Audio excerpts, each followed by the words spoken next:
variable or any endogenous variable, and you would add a moderating effect.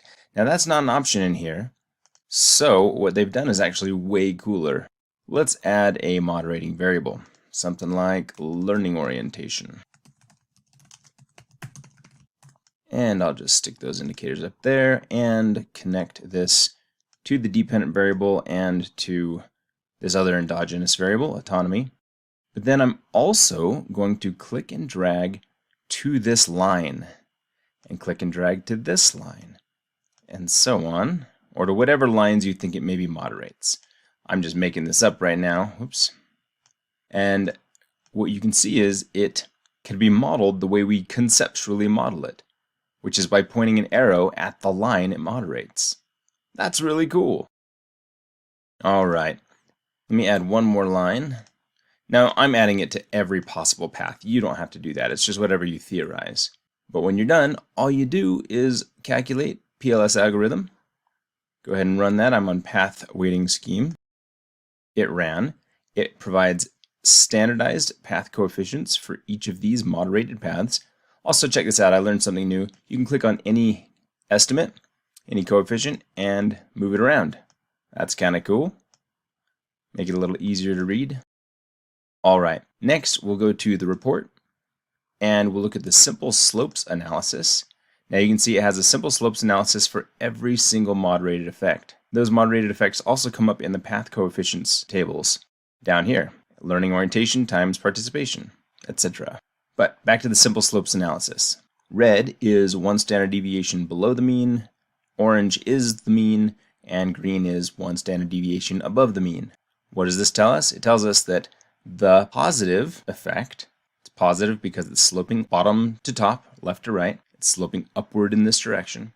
So the positive relationship between participation and satisfaction with customers is dampened by learning orientation. So we can see the green line is with more learning orientation. The red line is with less learning orientation. So the positive effect has a steeper slope, positive slope, when there's less learning orientation. That's interesting. Let's look at this next one. Okay, now the positive effect of participation on autonomy, again, it's positive because this orange line, the mean, is sloping upward.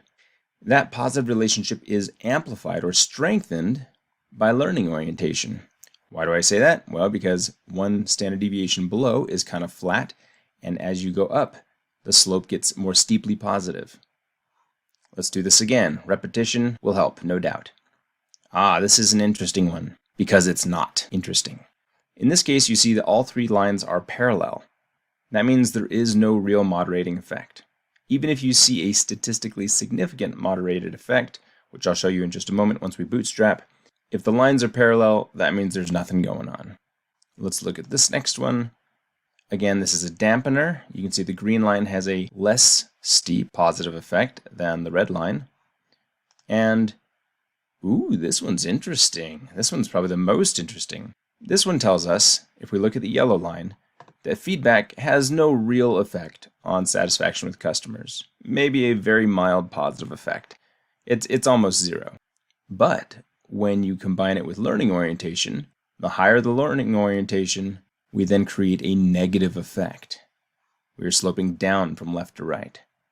Whereas if we have low learning orientation, we have a positive effect. That's fascinating.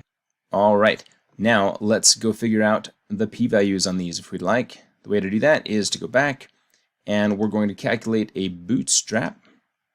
Go ahead and run this with the defaults. And if we want, we can look at the inner model, and instead of just p-values, we can look at path coefficients and p-values, and you can see even for the moderated paths, it'll give us that p-value in parentheses. And we learned that this one is non-significant, this one is non-significant, this one's non-significant, this one's non-significant, but this one has a significant p-value from learning orientation to the relationship between participation and autonomy. Now, we're really not supposed to rely on the p-value as much for interactions. We should be relying more on those simple slopes plots, or even better, a floodlight analysis, but I don't think that's an option in Smart PLS just yet. But that's it. I hope you like the new features and how it makes it so much easier to analyze moderation through interaction. Last thing I'll do is I'll just show you that report. Here are the path coefficients bootstrapped with p-values. And you can see down here we have our interactions, and only one was statistically significant.